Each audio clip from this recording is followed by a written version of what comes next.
সাংবাদিকরাও প্রশ্নের ঊর্ধ্বে নন, তাদেরও জবাবদিহি থাকা উচিত বলে মনে করেন তথ্য উপদেষ্টা মাহফুজ আলম।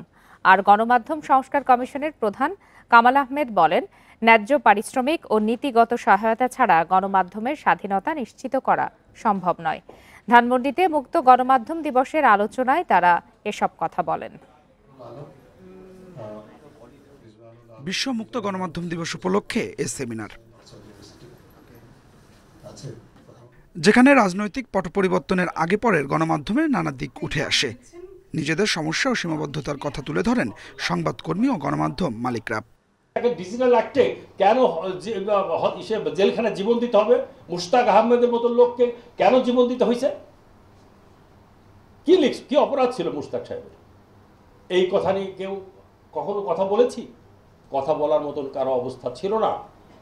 খারাপ প্রশ্ন হয়েছে, এই অভিযোগে সেই হাউসগুলি ঘেরাও করার হুমকি দেওয়া হয়।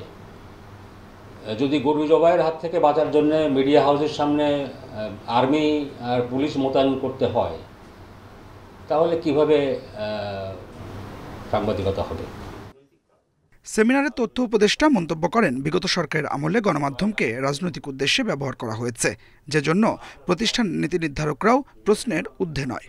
আমরা মনে করি সরকার যথেষ্ট চেষ্টা করতেছে সংবাদ মাধ্যম যাতে স্বাধীনভাবে কাজ করতে পারে এবং যারা সাংবাদিক আছে তারা যেন সুরক্ষা পায় এবং হয়রানি মামলা থেকে শুরু করে যা যা আছে সেসব হয়রানি থেকে মুক্তি পায়। কিন্তু আমি মনে করি যে কোনো ফ্রিডমে, দুনিয়ার কোনো ফ্রিডমেই আনকন্ডিশনাল না।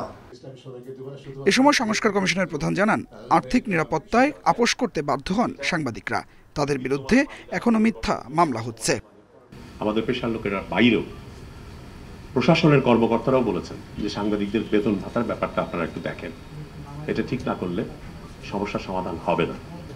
সাংবাদিকদের বেতন ভাতার কথা যেমন বলেছি, তেমনি গণমাধ্যম যাতে একটা টেকসই ব্যবসার মডেল উদ্ভাবন করতে পারে, একটা টেকসই ব্যবস্থায় তাদের ব্যবসা পরিচালনা করতে পারে, সেজন্য কতগুলো নীতিগত সিদ্ধান্ত নেওয়ার জন্য সুপারিশ করেছি সরকারের কাছে। স্বাধীনতা নিশ্চিত করতে গণমাধ্যমেও গণতন্ত্র প্রয়োজন বলে মনে করেন কমিশন প্রধান। Adilur Rahman, independent news, Dhaka.